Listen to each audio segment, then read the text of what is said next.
আসসালামু আলাইকুম। আজকে আরেকটা ভিডিও করব পুঁজিবাজারের ম্যাক্রো অ্যাপ্রোচ নিয়ে।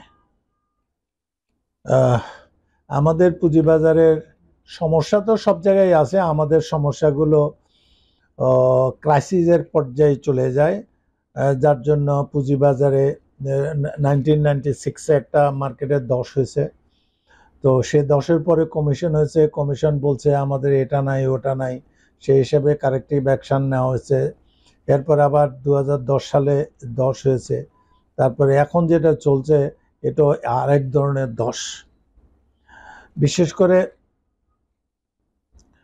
বৈষম্যবিরোধী ছাত্র আন্দোলনের ফলে আমাদের বিভিন্ন জায়গায়, সরকারি বেসরকারি বিভিন্ন জায়গায় এটা ঢেউ লেগেছে এবং মনে হচ্ছে এরকম যে পুরা স্ট্রাকচারটা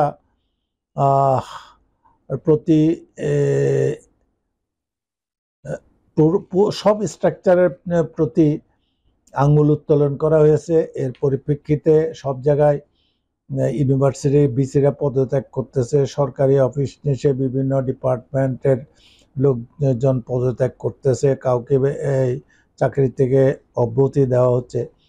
সরকারি ব্যাপারে যা হচ্ছে পত্রপত্রিকায় আসে, আপনারা দেখেন, আমার ব্যাপারে কিছু বলার নাই। আমি যেটা বলতে চাচ্ছি যে দুটো স্টক এক্সচেঞ্জ আছে 1913 সালে ডিমিউচুরেশনের ফলে স্টক এক্সচেঞ্জ এখন পরিচালনা করে ইন্ডিপেন্ডেন্ট ডাইরেক্টররা। বোর্ড অ্যান্ড অ্যাডমিনিস্ট্রেটিভ রেগুলেশন অনুসারে ইন্ডিপেন্ডেন্ট ডাইরেক্টর নির্বাচিত হবে। তো আমি এই কথাটা এই জন্য বলছি, 13 জন ডাইরেক্টর মিলে একটা বোর্ড, 13 জনের মধ্যে একজন হলো ম্যানেজিং ডাইরেক্টর বা সিও। ঢাকা স্টক এক্সচেঞ্জের সিও নাই অনেক দিন ধরে। আচ্ছা, আর 12 জনের মধ্যে একজন হলো ইন্ডিপেন্ডেন্ট ডাইরেক্টর। যেটা ঢাকা স্টক এক্সচেঞ্জের ইন্ডিপেন্ডেন্ট ডাইরেক্টর যারা, ওনার দেশে থাকেন না, ওনারা হংকংয়ের। আর চিটাগং স্টক এক্সচেঞ্জে স্ট্র্যাটেজিক ডাইরেক্টর, ঢাকা স্টক এক্সচেঞ্জে স্ট্র্যাটেজিক ডাইরেক্টর যারা, ওরা হংকংয়ে থাকেন একজনই।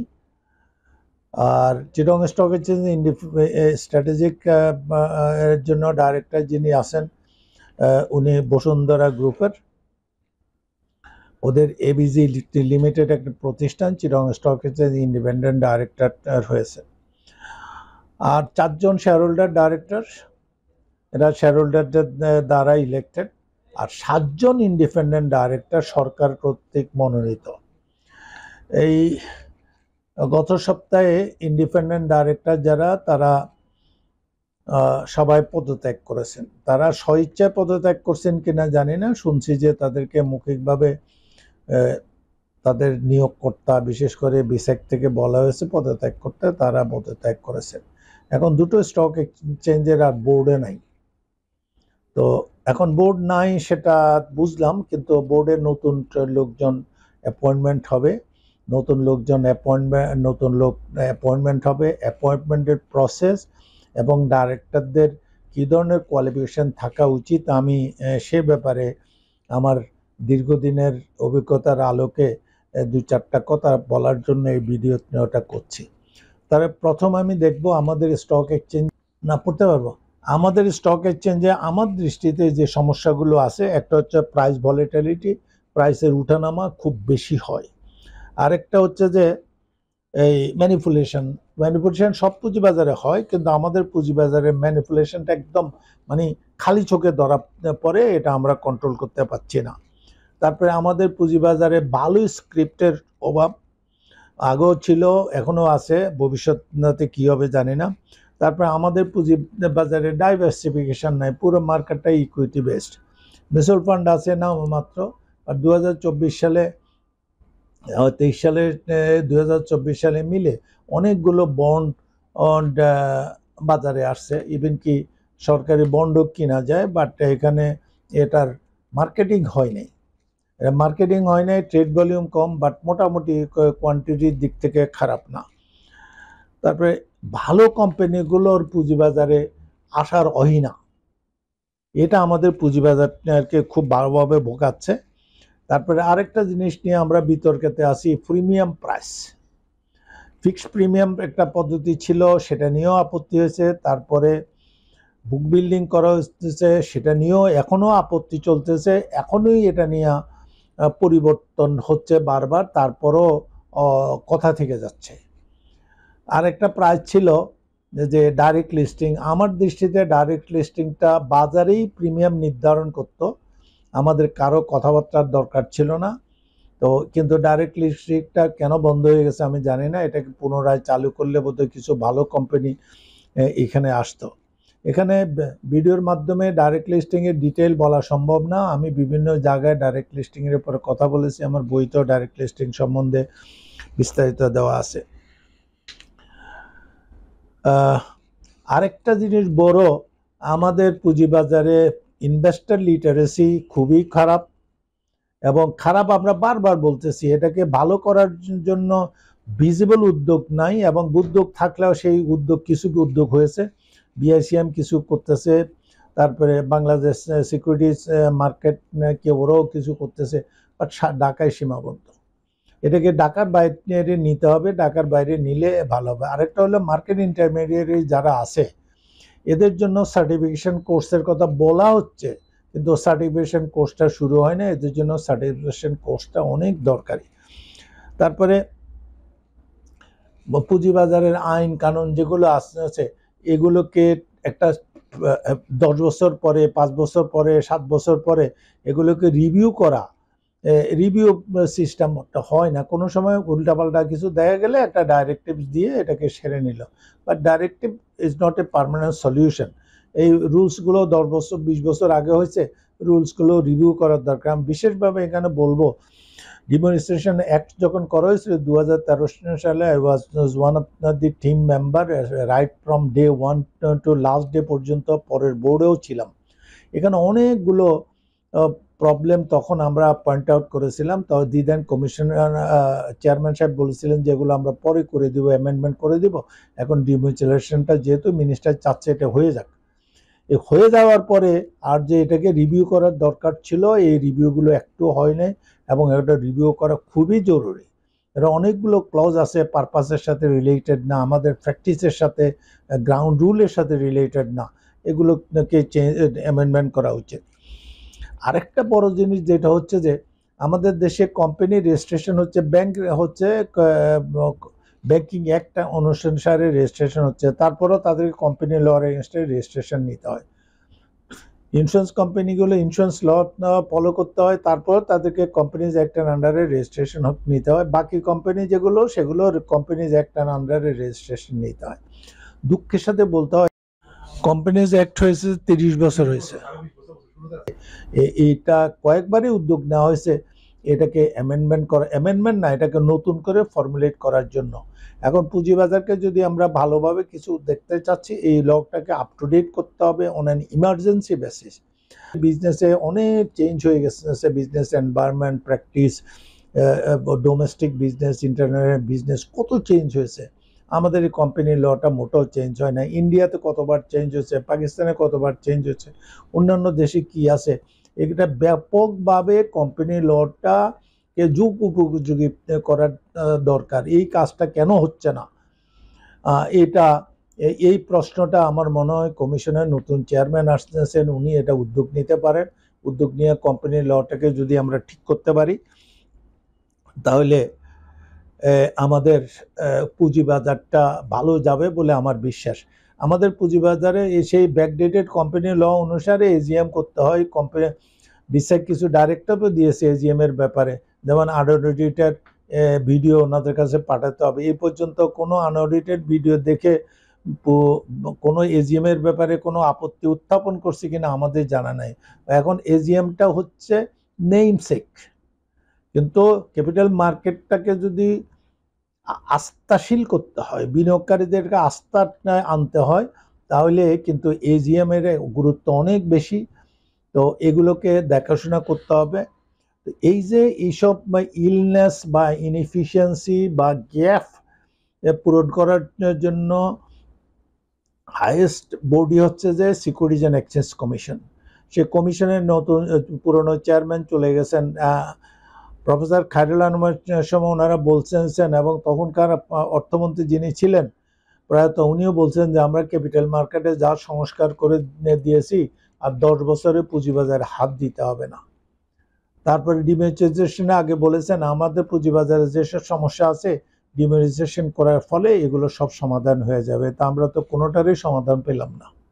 তো তাহলে হোয়ার লাইজ দ্য ফল্ট, ভুলটা কোথায়, গলতটা কোথায়?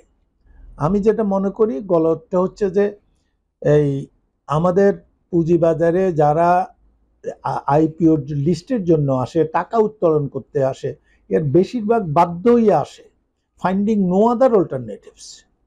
তো নো আদার অল্টারনেটিভস এর মধ্যে খায়রুল আলম সাহেবের ওই কমিশনের সময় দেখা গেল পুঁজিবাজার থেকে টাকা নিয়ে ব্যাংকের লোন শোধ করবে। তা আমরা একটা স্টেজে হোক হাউকাউ করার পরে বলছে যে 50% লোন শোধ করতে পারে, এর থেকে বেশি টাকা নিয়ে লোন শোধ করতে পারবে না। তো ওগুলো লোন শোধ করতে পারবে না এমন না, কিন্তু সেই লোনটা কোথায় ব্যবহার করা হয়েছে?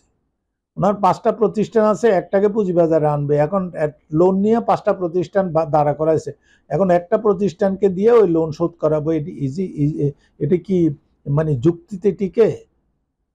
তো এই জন্য আমি বলবো যে ভালো উদ্যোক্তার যারা আছে, সৎ উদ্যোক্তা যারা আছে, ক্যাপেবল উদ্যোক্তা যারা আছে, তারা দেশের জন্য ফিল করে, ওদেরকেই পুঁজিবাজারে স্কোপ করে দিতে হবে। গ্রিনফিল্ড হইতে পারে, ওদের রানিং প্রজেক্টের এক্সপানশন হইতে পারে, নতুন প্রজেক্ট হইতে পারে। তারপর আরেকটা জিনিস যেটা নতুন আছে সেটা হলো সরকার আমাদের দেশে লোন করে যে ইনফ্রাস্ট্রাকচার দাঁড়া করায়, এইগুলোকে পুঁজিবাজারে লিস্টেড করতে পারে। বঙ্গবন্ধু সেতু যদি এখন লিস্টেড করা হয়, এই টাকা উঠাইয়া আরেকটা সেতু করতে পারবে।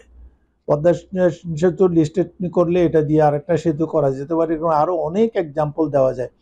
লোকাল গভর্নমেন্ট যেগুলো আছে ওদের উন্নয়ন প্রকল্পের জন্য ডিবেঞ্চার ছাড়তে পারে, বন্ড ছাড়তে পারে, স্ট্রাকচার করে দিতে পারে।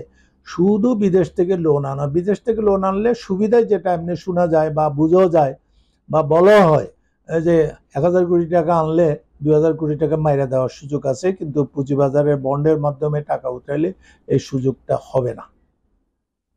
তা আমি যেসব সমস্যাগুলোর কথা বললাম, এই সমস্যাগুলোর অ্যাড্রেস করার জন্য কি হচ্ছে স্টক এক্সচেঞ্জগুলো, স্টক এক্সচেঞ্জ হাইয়েস্ট রেগুলেটরের সাথেও যোগাযোগ আছে, তারপরে বিনিয়োগকারীদের সাথে যোগাযোগ আছে, স্টক লিস্টেড কোম্পানির সাথে যোগাযোগ আছে। তো এর পরিচালনা আগে ডিমিউচুয়ালাইজেশন আগে শেয়ার হোল্ডার ডাইরেক্টররা নিজেরা ইলেক্টেড করে পরিচালক বানায়। তো তখন সাধারণত মোটামুটি যাদের ক্যাপিটাল মার্কেটে ভালো নলেজ আছে, কন্ট্রিবিউশন আছে, এরকম লোকজন ইলেক্টেড হতো, উইথ ফিউ এক্সেপশন, দু একটা এক্সেপশন ছাড়া। বাট এখন কি হচ্ছে, এখন ওরা 4 জন ইলেক্টেড হচ্ছে আর বাকি 7 জন হচ্ছে স্ট্র্যাটেজিক সহ 8 জন, এরা তো এদের হাতে নাই। স্ট্র্যাটেজিক পার্টনার থেকে একজন ডাইরেক্টর নির্বাচিত হবেন। স্ট্র্যাটেজিকে যারা আসছে এরা একজনই ওখান থেকে আসবে, ওখানে 2 জন হওয়ার সুযোগ নাই। আর এখন ইন্ডিপেন্ডেন্ট ডাইরেক্টররা যারা সরকার কর্তৃক বিসেক কর্তৃক নমিনেটেড হবেন, ওরাই চেয়ারম্যান হবে ওখান থেকে। 4টা কমিটি আছে, কমিটির চেয়ারম্যানও ওখান থেকে। এখন ওদের উপরে পুরা অর্গানাইজেশনকে অ্যাজ ওনার চালানোর মতো রেসপন্সিবিলিটি ওদের উপরে আইনে দেওয়া হয়েছে। তো আমরা যদি নেমসেক আগে যেরকম আমাদের যেমন লিস্টেড কোম্পানিতে ইন্ডিপেন্ডেন্ট ডাইরেক্টর আছে, ওরা অ্যাটেন্ডেন্স দিয়ে পয়সা নিয়ে নিলেও কারো কিছু আসে যায় না, কোম্পানির কিছু আসে যায় না। কিন্তু এখানে ইন্ডিপেন্ডেন্ট ডাইরেক্টর যদি অ্যাক্টিভ না হয়, অ্যাবেল না হয়, তারপরে যদি ওইভাবে দায়িত্ব না নেন, তাহলে কিন্তু স্টক এক্সচেঞ্জের অবস্থাটা ডিমনিটাইজেশনের আগে যা ছিল দিবসের পরে আরো খারাপ হয়েছে বলে আমি মনে করব। আমরা যদি এখন কস্ট অফ অপারেশন যদি স্টক এক্সচেঞ্জ আগে এবং পরের সাথে মিলাই, দেখা যাবে মিলবে না। তো তাহলে আমরা পেলাম কি ডিমনিটাইজেশনের পরে? অন্যান্য দেশেরা যদি বেনিফিট পায়, আমরা কেন পাই না? আমি এখানে আমার অভিজ্ঞতা থেকে বলছি, ডিমনিটাইজেশন অ্যাক্টের নমিনেশন অ্যান্ড রিমুনারেশন কমিটি বলা আছে, সেকশন 2-তে বলা আছে এই নমিনেশন কমিটি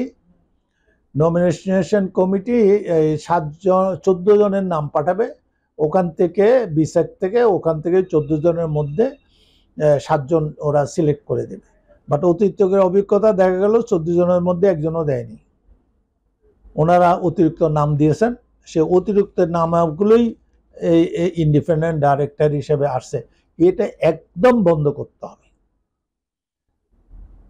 এখানে নমিনেশন কমিটি থেকে যাদেরকে দেওয়া হয় এর মধ্যে ভালো মন্দ যাই হোক এর মধ্যে নিতে হবে। আরেকটা সমস্যা দেখছি যে এরা এক টার্মের জন্য 3 বছরের জন্য এদেরকে নিয়োগ দেওয়া হয়।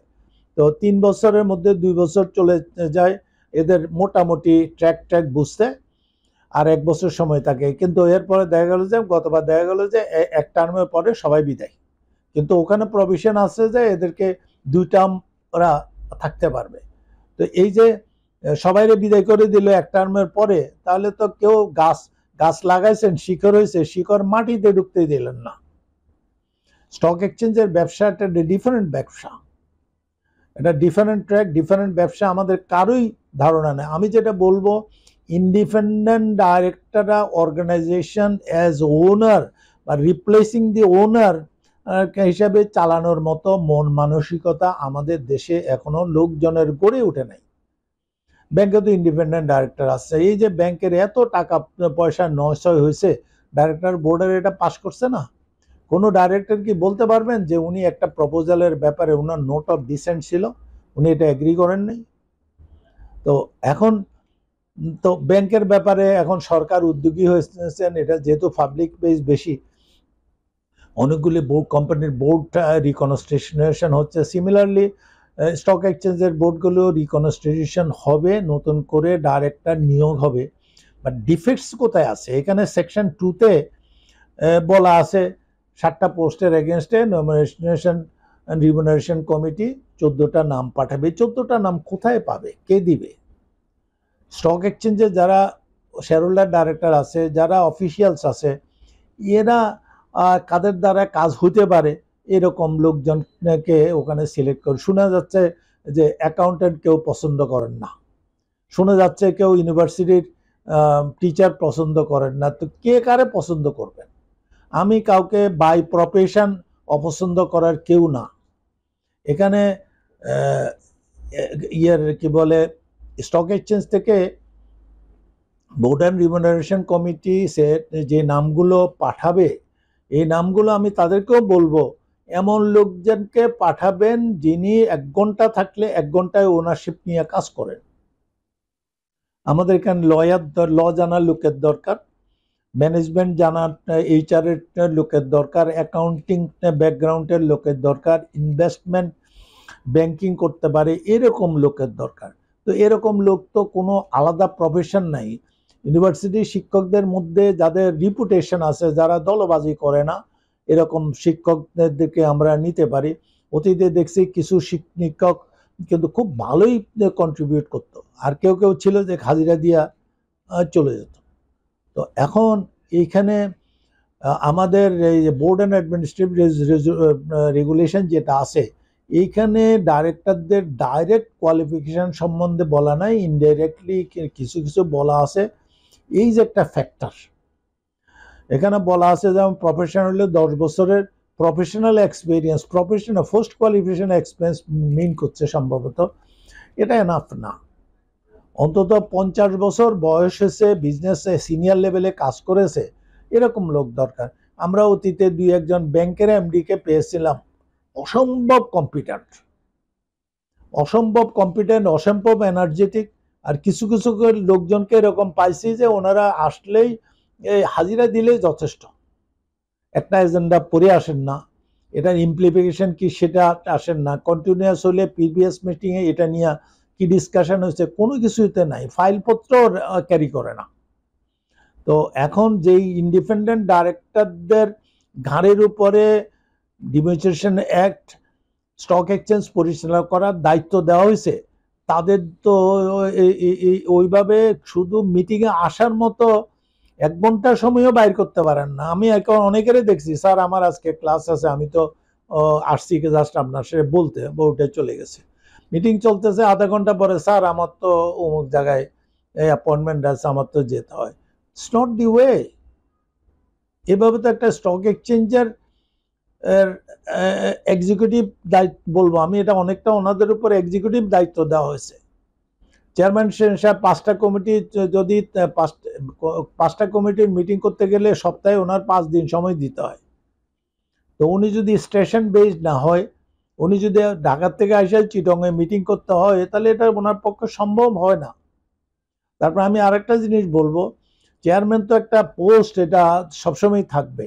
চেয়ারম্যানের কোনো অফিসের কোনো সিস্টেম নাই, ওনার কোনো সাপোর্টিং কোনো সিস্টেম নাই, এমডির উপরে নির্ভর। তো এটা স্ট্রাকচারালি এটা একটা উইকনেস। তো আমি কি বলবো আমি ঠিক বুঝতে পারছি না। আমি যেটা বলতে চাচ্ছি যে ইন্ডিপেন্ডেন্ট ডাইরেক্টর হিসাবে প্রথম কথা হচ্ছে তার উইলিংনেস থাকতে হবে, যাকে দেওয়া হচ্ছে তার কন্ট্রিবিউট করার মতো নলেজ অ্যান্ড উইজডম থাকতে হবে, এবং তার স্পেয়ার সময় থাকতে হবে। সে যতদিন 3 বছর থাকুক আর 6 বছর থাকুক, এখানে তার পারফরমেন্সটা ভিজিবল হইতে হবে। তো এখানে একটা রিপোর্ট নাকি ইন্টিগ্রিটি রিপোর্ট একটা নেয়, সিস্টেমে আছে ইন্টিগ্রিটি রিপোর্ট দিতে হয়। তো ইন্টিগ্রিটি রিপোর্টের পরে এই যে যেমন ঢাকা স্টক এক্সচেঞ্জের এক ইন্ডিপেন্ডেন্ট ডাইরেক্টরের এগেনস্টে ইনভেস্টিগেশন হচ্ছে, চিটং স্টক এক্সচেঞ্জের এক ইন্ডিপেন্ডেন্ট ডাইরেক্টর রিজাইন করেছেন।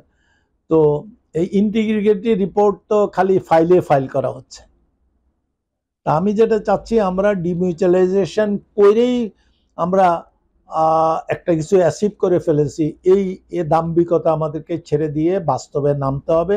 স্টক এক্সচেঞ্জগুলোকে প্রপারলি রান করার মতো লোক দেশে আছে, কিন্তু এদেরকে খুঁজে বাইর করে এদেরকে আনতে হবে। আর এক টার্মে যাদেরকে দেওয়া হবে, এদের মধ্যে যে 7 জনকে দেওয়া হলো, 7 জনের মধ্যে 2 জন 5 জন, 1 জন বাদ যাইতে পারে, 2 জন বাদ যাইতে পারে, 3 জন বাদ যাইতে পারে।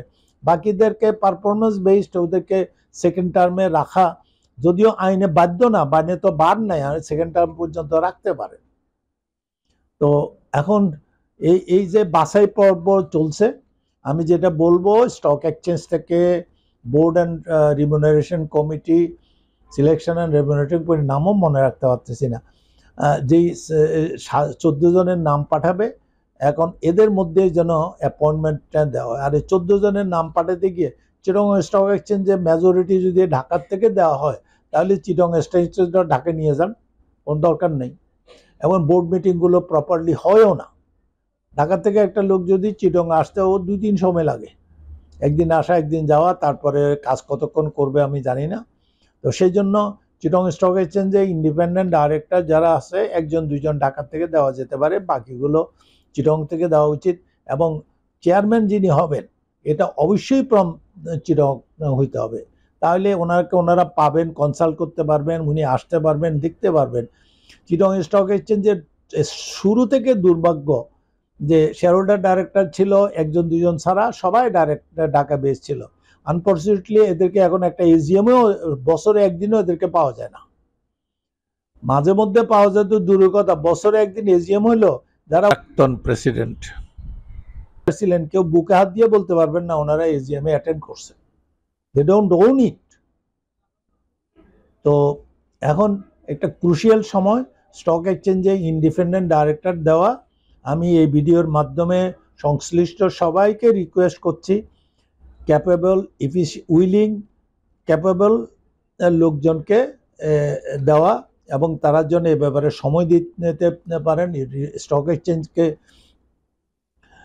প্রপারলি ফাংশন করার মতো জায়গা দিতে পারে। এক লোক চিটং স্টক এক্সচেঞ্জের ব্যালেন্স শিট দেখে বলতেছে যে এটার ইনকাম ফ্লো দেখে মনে হচ্ছে ইটস লাইক এ ব্যাংক না রাদার দ্যান স্টক এক্সচেঞ্জ। এটা কেন হবে? স্টক এক্সচেঞ্জ তাদের সারপ্লাস ফান্ড বিনিয়োগ করার জন্য কোনো সিরিয়াস কোনো নির্দেশনা নাই, আছে গদবাধা ফিক্সড ডিপোজিট। কেন? আমরা স্টক এক্সচেঞ্জ যাচ্ছে ক্যাপিটাল মার্কেটের জন্য, ওরা তো ক্যাপিটাল মার্কেটে বিনিয়োগ করতে পারে। এবার বোধহয় কিছু সরকারি বন্ড কিনেছে, যে গুড উদ্যোগ। তো যাই হোক, এখন ইন্ডিপেন্ডেন্ট ডাইরেক্টর যদি প্রপারলি সিলেক্টেড না হয়, তাহলে স্টক এক্সচেঞ্জগুলো ইফিশিয়েন্টলি চলবে না। এবং স্টক এক্সচেঞ্জ যদি ইফিশিয়েন্ট না হয়, তাহলে ক্যাপিটাল মার্কেট ইফিশিয়েন্টটা তো নিজে নিজে হওয়ার কথা না। আমাদেরকে ভালো স্ক্রিপ্ট বাজারে আনতে হবে, ম্যানিপুলেশন বন্ধ করতে হবে, তারপরে প্রাইস ভলাটিলিটি ইনফরমেশন দিয়া, প্রপার ডিসক্লোজার দিয়া প্রাইস ভলাটিলিটি বন্ধ করতে হবে। আরও অনেক রিলেটেড কাজ আছে। তারপরে চিটং স্টক এক্সচেঞ্জে আরও বড় এজেন্ডা আছে কমোডিটি এক্সচেঞ্জ। এই কমোডিটি এক্সচেঞ্জটা আমাদের অবশ্যই দরকার, এটার জন্য প্রচুর টাইম খরচ হয়েছে, পয়সা খরচ করা হয়েছে। এখন হচ্ছে যে এটা হাউসও ইট স্টার্ট ফাংশনিং। তো আগের টাইমলাইন যেটা ছিল সেটাও হয়তো পিছিয়ে যাবে, বাট এটা যেন বাদ পড়ে না যায় সেটা দেখব। সিসিবিএল আজকে থেকে কয় বছর আগে সিসিবিএল হয়েছে, তো সিসিবিএল হয়েছে যাকে এমডি হিসাবে দেওয়া হয়েছে ওনার টার্মও বোধহয় শেষ হয়ে যাবে 3 বছর। এখনও সিসিবিএল কবে ফাংশনিং হবে আমরা এজ এ পাবলিক আমরা জানি না, আমরা ওটা জানতে চাচ্ছি সিসিবিএল কবে এ নাগাদ তাদের কাজকর্ম শুরু করবে। শুনছিলাম এটা যে হার্ডওয়্যার রিকোয়ারমেন্ট নিয়ে নানান সমস্যা হচ্ছে, তো এখানে হয়তো হইতে পারে কেউ বাগ বসাইছে, তার কমিশন নিয়ে মিলে না, এমনও হইতে পারে। যাই হোক, নতুন চেয়ারম্যান সাহেব আসছেন, আমার সাথে ওনার পরিচয় নাই, পরিচয় থাকার কথাও না। এখন বিভিন্ন স্টেক হোল্ডাররা ওনাকে ব্রিফ করবেন, উনি এই দেশের বড় মাপের ব্যাংকার, ওনাকে খুব বেশি ডিটেলও বলার দরকার হবে না, উনি এ ব্যাপারে ব্যবস্থা নেবেন যে পেন্ডিং ওয়ার চিটং স্টক এক্সচেঞ্জের কমোডিটির রুলস যেটা রেগুলেশন যেটা আছে এটা বিসেকে পেন্ডিং আছে, এটা যেন তাড়াতাড়ি ছেড়ে দেওয়া হয়। অ্যাট দি সেম টাইম প্রপার্টির ব্যাপারেও একটা ডিএসসিকে আমাদের দেশের হাউস বিল্ডিং প্রপার্টির ব্যাপারে একটা ট্রাস্ট কথা ছিল, কি জানি নাম ভুলে গেছে, হ্যাঁ, রিয়েল এস্টেট ইনভেস্টমেন্ট ট্রাস্ট, সেটার কি অবস্থা জানি না, সেটা যেন বাজারে তাড়াতাড়ি আসে সে ব্যবস্থাও করা উচিত।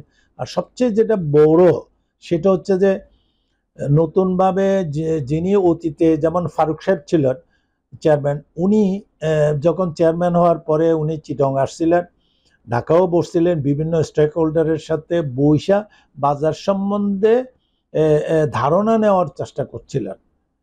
তো এটা খারাপ না, আমার মনে আছে আমি হংকং থেকে ওই দিনে ঢাকায় এসে, ঢাকা থেকে চিটং এসে বিকালে ওনার মিটিং অ্যাটেন্ড করেছি। তো যাই হোক, এখন নতুন চেয়ারম্যান যেটা হচ্ছে না, আমরা মনে করি উনি ভালো করবেন, আমাদের হোল হার্টের সাপোর্ট থাকবে। আর বিসিসিকে কমিশনে যে বাকি 2জন কমিশনারের পোস্ট, 2জন না 3জন কমিশনারের পোস্ট খালি আছে, এগুলো পূরণ করার জন্য তড়িৎ ব্যবস্থা নিতে হবে। সেখানেও যেন ক্যাপেবল লোক আসে, যোগ্যতাটা আসলে ক্যাপাবিলিটি চিন্তা করার জন্য তাকে দিয়ে দেখি কেমন হয় এটা না, যে তারা রেসপেক্টিভ ফিল্ডে ক্যাপেবল এবং যারা ইন্ডিপেন্ডেন্টলি চিন্তা করেন, ইনোভেটিভ, এসব লোকজনকে যদি আনে তাহলে ভালো হয়। তারপরে কমিশনের ওখানে একটা অ্যাডভাইজারি কমিটি আছিল, সে অ্যাডভাইজারি কমিটির কোনো মিটিং বা হয়েছে কিনা আমি জানি না, অন্তত বছরে একবার দুবার যেন অ্যাডভাইজারি কমিটি বসে, এটা একটা। তারপরে ওখানে বিভিন্ন রেগুলেটরের সাথে একটা কোঅর্ডিনেশনের একটা সিস্টেম ছিল, সেই কোঅর্ডিনেশনটা খুবই জরুরি।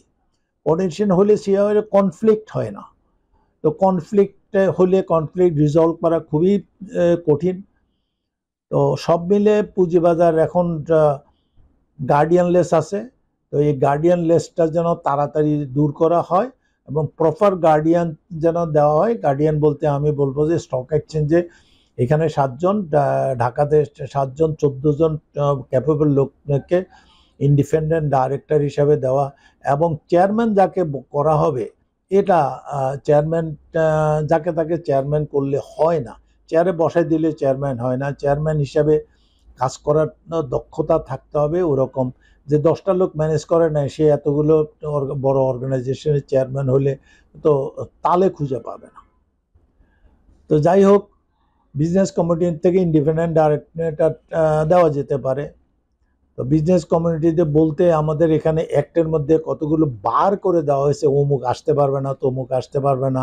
তো এইগুলো, এই বারগুলো রিভিউ করা উচিত। আমি যেটা প্রথমে বলছিলাম যে আমাদের রুলস রেগুলেশন অ্যাক্টগুলো যদি একটা সময়ের পরে রিভিউ হইতো, তাহলে এটাকে বাস্তবতার আলোকে এটাকে ঢেলে সাজানো যেত এবং পুঁজিবাজারের জন্য এটা খুবই দরকার। আমাদের বন্যার সময় যেমন এখন আমরা চিটং থেকে স্পিড বোট নেই, ওই যে কর্ণফুলী থেকে নৌকা ফেনী পাঠানোর দরকার হয়েছে, এটা তো এক্সেপশনাল। তো তো এক্সেপশন ম্যানেজ করা অন্য জিনিস, রেগুলার জিনিস যেন ম্যানেজ করতে পারে সেটা দেখতে হবে। তা আমার মনে হয় আমি শুরু করছিলাম যে ইন্ডিপেন্ডেন্ট ডাইরেক্টর যারা নির্বাচিত হবেন তাদের কী ধরনের যোগ্যতা থাকা উচিত, কিভাবে তাদেরকে নেওয়া উচিত, এ ব্যাপারে শুরু করছিলাম।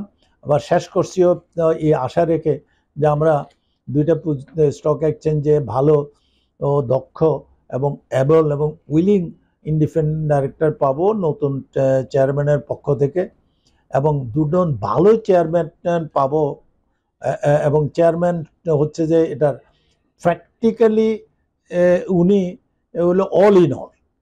যদি বলা আছে এমডি আছে, চিফ এক্সিকিউটিভ আছে, চিফ এক্সিকিউটিভ চেয়ারম্যানের কনকারেন্স ছাড়া কোনো ডিসিশন নেওয়াটা অনেক সময় ঠিক হয় না, এটা নিয়ে সমস্যার সৃষ্টি হয়। তারপর আরেকটা সমস্যা আমাদের হয়েছে দুই স্টক এক্সচেঞ্জ হয়েছে 1954, এই চিটাগংটা হচ্ছে 95-এ। ওই সময় থেকে যারা এমপ্লয়ি ছিল তাদেরকেই রেখে দেওয়া হয়েছে।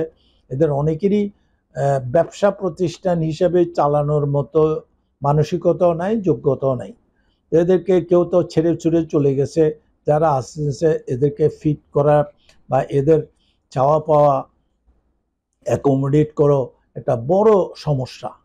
তো এই সমস্যার সমাধান কি হবে আমি জানি না। যারা বোর্ডে আসবেন নতুন করে তাদেরকে এই সমস্যাটাও দেখতে হবে। তো যাই হোক, পুঁজিবাজারকে ভালো করতে হবে, পুঁজিবাজারকে অর্থের ইন্ডাস্ট্রিয়াল ডেভেলপমেন্টের অর্থের উৎস হিসেবে নিতে হবে। না পাইয়া পুঁজিবাজারে আসা এই অপশানটা যেন হাইলাইট না হয়, যে প্রয়োজনে পুঁজিবাজারে আসবে এবং পুঁজিবাজার থেকে টাকা নিলে ব্যবসা প্রতিষ্ঠান ভালো চলবে।